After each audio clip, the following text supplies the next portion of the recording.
Olá, boa noite, bem-vindos a mais uma live das sextas-feiras, 21 horas, aqui no canal TV Galáctica, no canal da Karen Rodrigues, Wagner Dorim e Karen, aos quais agradeço sempre muitíssimo essa oportunidade. Agradeço a Clarissa, que sempre nos põe no ar. Um momento, por favor. Sempre nos põe no ar, graciosamente, responsável pela logística, e especialmente a vocês que estão aí nos assistindo, nos prestigiando, apoiando o nosso trabalho, o meu trabalho, enfim, como sempre digo, investindo e dedicando seu precioso tempo a esta transmissão, a este trabalho. Bom, comecemos.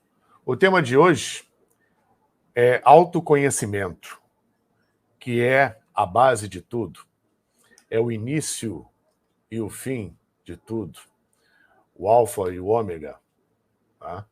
Porque se conhecer é conhecer a Deus, como nós temos no monte, no centro da Grécia, ao norte do Golfo de Corinto, a morada de Apolo com as suas 9 musas, até que Parnassus, filho de Poseidon com uma ninfa do mar, criou aos pés desse monte, que depois veio a ser conhecido, e até hoje é conhecido como Monte Parnassus, criou, na verdade, ele recriou algo que já existia no Antigo Egito, de uma outra forma, mas em essência a mesma coisa.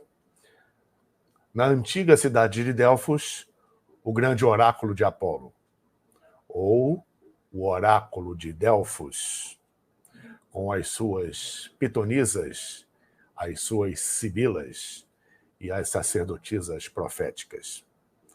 E no alto do templo, do oráculo, tem até hoje lá a inscrição: Homem, conhece-te a ti mesmo, e saberás os segredos dos deuses e do universo. Então, o processo de autoconhecimento, ele é fundamental para o processo evolutivo. Infelizmente, ou melhor, não digo nem infelizmente, porque faz parte do processo de aprendizado, só que esse processo de aprendizado, ele, na verdade, é muito postergado pelas escolhas e livre-arbítrio da humanidade, que faz tão mau uso disso, especialmente no período de Kali Yuga. Eu sempre falo aqui, volta e meia, em Kali Yuga, principalmente nesse período que estamos ao final de Kali Yuga, mas o Kali Yuga é um período, na verdade, de longa duração, como qualquer outro Yuga, qualquer outra era. Yuga quer dizer era, no Devanagari, no sânscrito antigo e sagrado. Então, como todo Yuga aí, felizmente, Kali Yuga, a era de ferro, a era das sombras, das trevas, ela tem a menor duração em relação às outras. Mas mesmo assim, em escala humana, ela tem uma duração considerável. Ou seja, grande parte da história da humanidade se deu dentro desse período de Kali Yuga. O processo evolutivo da quinta raça raiz, Arya, a raça Arya, se dá justamente no período do Kali Yuga, né? Onde, como já vimos aqui, como já falei aqui, esse processo da quinta raça é no desenvolvimento do metal concreto, e nós ainda estamos, entre aspas, pendurados na resolução do nosso emocional, coisa que já era para ter sido feita na Atlântida, e a Atlântida, da sua metade em diante, a quarta raça escolheu o deicídio, o afastamento do divino e, consequentemente, guerras e mais guerras que existem até hoje. E a raça ariana ainda faz questão de manter essa herança viva, em vez de se preocupar com questões evolutivas pertinentes ao verdadeiro processo divino e planificado para o desenvolvimento da humanidade, tá? E posterga, obviamente, esse processo evolutivo, que bate à nossa porta agora, nesse período de transição de eras, como eu digo sempre, e não sou só eu que digo, nesses tempos todos, nesses milênios todos, a humanidade tanto fez que, obviamente, a lei da compensação do karma se faz presente e agora a conta chegou. Então, esse processo de transição de eras e final de Kali Yuga, além de fazer parte da programação, é um processo bem mais intenso no sentido da busca do autoconhecimento. Essa busca e a abertura para o autoconhecimento é a abertura para o encontro consigo mesmo e com Deus que está dentro de nós. E, ao mesmo tempo, perfaz o todo, pois o tudo no todo está contido. E o que isso significa? Significa que nós não devemos aceitar nenhum mestre externo. Esse mestre externo é apenas um exemplo de conduta, é apenas um orientador na questão evolutiva, um facilitador no processo de autodesenvolvimento, tá? E não uma figura na qual nos apegamos, ou devamos nos apegar, como muita gente faz, e muito menos para resolver o meu, o seu e o problema, entre aspas, porque não existem problemas, existem desafios a serem superados, das pessoas em geral. O mestre, o mentor, não está aqui para resolver os seus problemas. Como já disse aqui outras vezes, tá? Se alguém aguarda um salvador da pátria, um mestre, um anjo, um ET, uma frota para te tirar dessa situação que está aí, vai esperar sentado, porque a coisa funciona de uma forma diferente. Eles nos ajudam, nos orientam para que encontremos, obviamente, as soluções com a ajuda deles, desde que nós tenhamos uma abertura de consciência para isso, né? Estejamos dispostos a nos abrir, nos entregar para isso, para que nós mesmos encontremos as soluções para aquilo que nós mesmos criamos, em comunhão, obviamente, com essas consciências superiores que estão a nos acompanhar. Mas não cabe a eles, obviamente, e nem deve ser outorgado a eles a resolução das nossas questões. Tá? Isso, obviamente, cabe a nós de uma forma individual e coletiva. E o principal mecanismo definitivo para esse processo é você juntar o seu eu inferior, que é a sua personalidade, é a sua manifestação deste mundo, com o seu verdadeiro eu, com o seu eu interior, com o seu eu crístico, com a sua mônada, com o seu espírito, que tudo sabe, que tudo vê, que tudo concerne. Esse reencontro faz com que, obviamente, todas as respostas cheguem a você.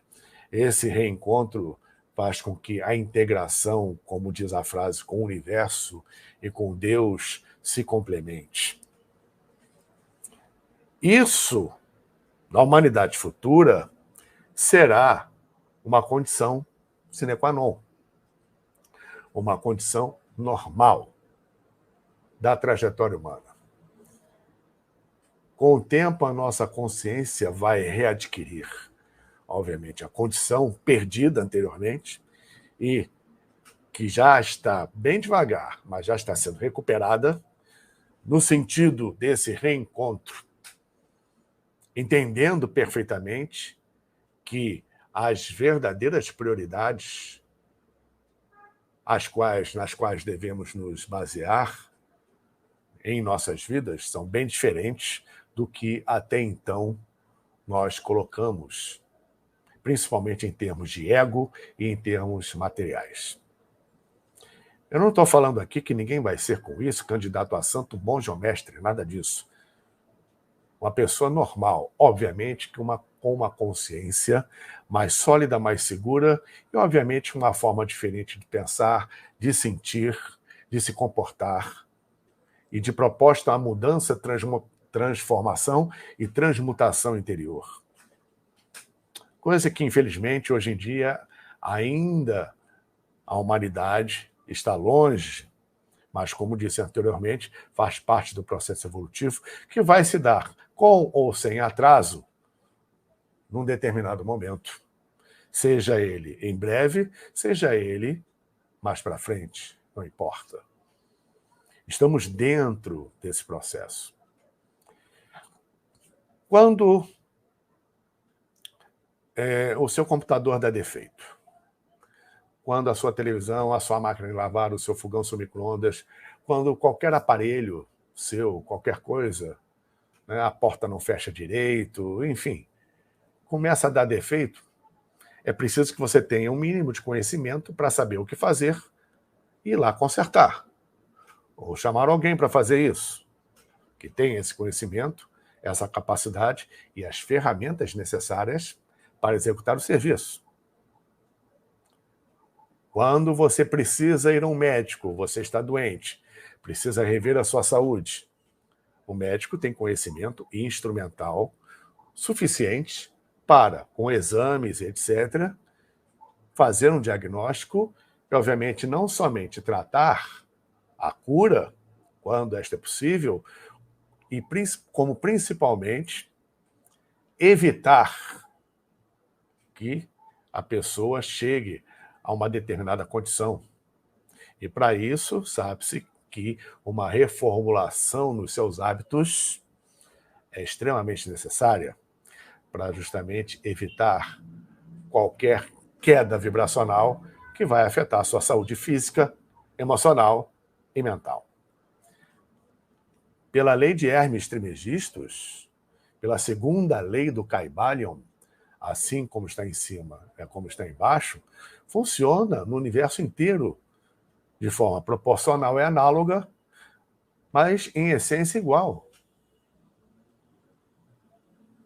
A espiritualidade funciona, tudo aquilo que é extrafísico, tudo aquilo que é concernente ao processo evolutivo, até o reencontro com a sua divindade, ao reencontro com o verdadeiro cosmos, o verdadeiro universo, é a verdade. Você enxergar a verdadeira realidade, não somente da situação, mas da sua própria natureza e da natureza de tudo aquilo que nos cerca, em termos externos e em termos internos, macrocosmos e microcosmos, funciona da mesma forma. É preciso, obviamente, que, nesse processo de autoconhecimento, vamos adquirir justamente as ferramentas para sermos melhores e, obviamente, evitar a queda em armadilhas que nós mesmos criamos e que criam para nós. Não somente no sentido negativo, mas também como um exercício de superação, porque no estágio em que ainda nos encontramos, isso é necessário para a evolução. Porque quando as coisas vão muito bem, obrigado, ninguém se mexe para nada. Ninguém procura Deus. Ninguém procura o médico. Ninguém procura nada. Somente quando uma questão altamente desafiadora bate à nossa porta é que nós nos levantamos da cadeira. Então, o ser humano, por enquanto, funciona desta forma. Isso é evitável? Evidente. Embora necessário nesse momento, mas é evitável uma vez que uma tomada de consciência e um processo de transformação e transmutação interior definitivo, levando justamente a essa busca pela verdade e o reencontro consigo mesmo, com o seu verdadeiro eu, vai fazer com que você, obviamente, com o tempo, desperte para o real sentido da vida, em que no passado remoto era lugar comum no ensino. Já há muito tempo, e principalmente nos dias de hoje, extremamente materialista, extremamente materialistas, esses dias, tá? O sistema educacional está, no mínimo, inadequado, para não dizer equivocado. Porque a visão para o bem-estar, a prática para o bem-estar, para a descoberta, ou melhor, redescoberta das suas potencialidades, dos seus dons, da sua verdadeira natureza, é completamente ignorado, posto de lado, muitas vezes desqualificado, desacreditado, até mesmo com deboche.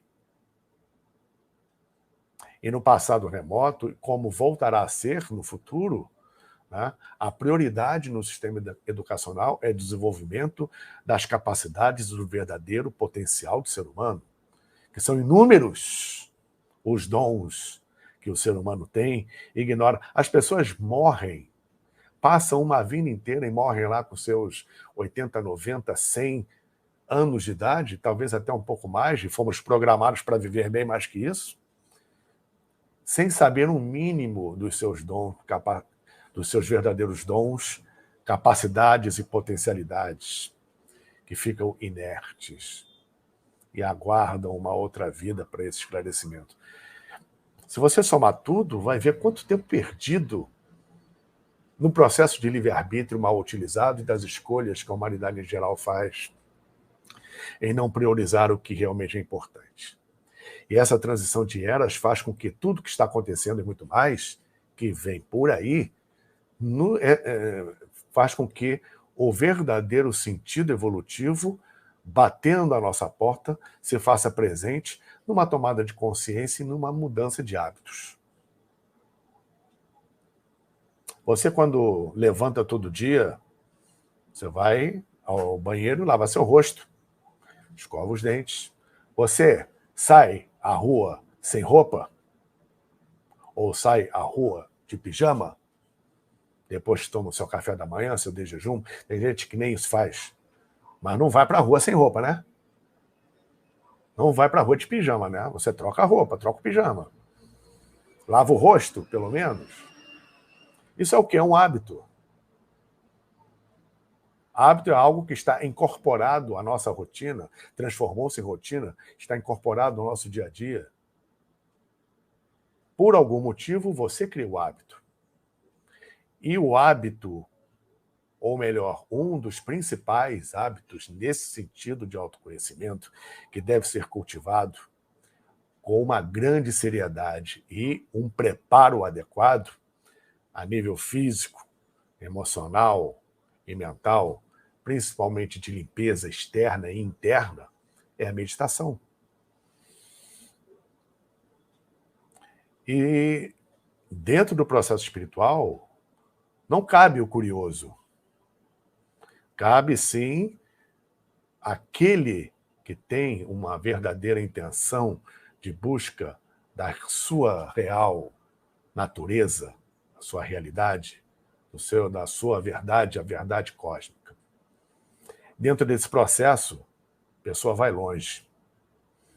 Se é apenas um curioso ou tem algum outro motivo, não vai seguir os princípios, os ditames ou os pré-requisitos mínimos necessários para otimizar um trabalho como esse. E, obviamente, não vai conseguir ir adiante. Então, o autoconhecimento, ele não é apenas um acúmulo de informações. Deixar isso bem claro. É algo que talvez seja desnecessário deixar claro, mas é sempre bom lembrar a alguns que informação qualquer computador tem. O computador é burro. Ele faz o que você manda. Ele é programado ou pré-programado. Ele tem um acúmulo de informações. O que você vai fazer com essas informações? O que você vai fazer numa biblioteca? Vai deixar o livro na estante? Não vai se preparar para ler aquele livro e entender o que quer ser transmitido ali? Não vai estar disposto a ler o mesmo livro com o tempo várias vezes para captar algo cada vez mais profundo que das primeiras vezes você não captou? Então, o processo de autoconhecimento também inclui a instrução, e que não é acúmulo de informações. E para isso é preciso ser persistente, perseverante, ter força, coragem e principalmente amor. Sem amor, nada feito. É preciso ser guerreiro, que, aliás, o verdadeiro guerreiro tem como destino, em algum momento, nesta vida ou outra, ser sábio. Todo grande sábio já foi um grande guerreiro. A verdadeira acepção da palavra. Então, essa luta diária, essa busca diária, que é algo para o buscador prazeroso, infinito, te dá, obviamente, respostas e princípios maravilhosos, e é altamente instigante e desafiador, porque para cada resposta, 10 perguntas surgem. Isso vai te levando ao conhecimento, e do conhecimento aplicado, transformando-se em vivência, de fora para dentro vem a sabedoria, de dentro para fora. É aí que começa o verdadeiro princípio do autoconhecimento. Como o enigma da esfinge de Édipo, decifra-me ou devoro-te. Então, conhecer a si mesmo é conhecer Deus, é conhecer sua verdadeira natureza, é conhecer o universo, o cosmos, que funciona exatamente do jeito que nós funcionamos. Pois temos um universo inteiro dentro de nós. Tá? Estamos a meio caminho, como seres humanos evolutivos, do macrocosmos e do microcosmos. E nos dois nós encontramos, obviamente, o espelho do outro, e nós temos os dois universos, tanto macro quanto micro, funcionando dentro de nós. É só uma questão de se conscientizar disso, de ter certeza que você é muito mais do que você pensa ser e que está mais do que na hora de colocar isso para fora. E, obviamente, como grandes escolas de mistério, e principalmente no Antigo Egito, se dizia muito, cada alma que se eleva, eleva o mundo. Porque mais do que palavras, os exemplos, como os grandes mestres que aqui estiveram, os grandes avatares, como o próprio Jesus, principalmente, nos ofertaram, não somente com suas parábolas, que são as verdades adaptadas ao entendimento da coletividade de uma forma mais simples, como principalmente os exemplos que os grandes mestres dão. E exemplo é para ser seguido. Estamos nesse período e, mais uma vez, como sempre digo, a escolha é sua, a escolha é nossa. Não perca sua encarnação. Outras virão? Claro que sim, mas não deixe para a tarde o que pode ser feito pela manhã. Muito obrigado a todos. É claro que é um tema extenso, vasto, profundo, que pretendo dar continuidade. Namastê, Jai Ra, um excelente final de semana a todos. Muito obrigado por estarem aqui nos acompanhando. Fiquem com Deus.